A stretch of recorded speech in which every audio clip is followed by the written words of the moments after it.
Slovensko je zhrozené z toho, čo sa minulý týždeň stalo v parlamente. Všetky tie bitky, hádky, opitý Andrej Danko, bolo to naozaj strašné. Uvedomili sme si však, čo skutočne poslanci koalície schválili?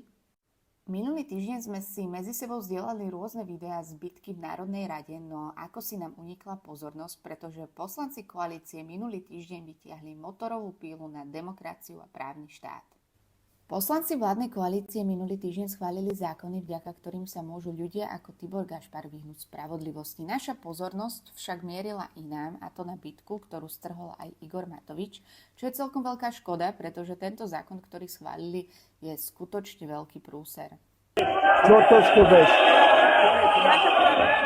Sofa sprostá, ťahaj do keľu, dobre?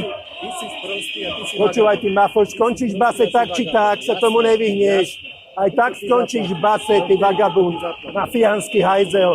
Ty čo si taká nadržaná?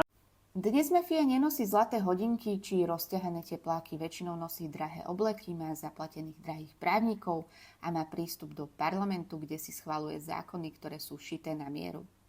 Musíme povedať mafii jasné nie a preto vás pozývam na protesty, ktoré sa budú konať dnes v 8 slovenských mestách. Verím, že sa tam vidíme v čo najväčšom počte a pre podobné videá ma nezabudnite sledovať.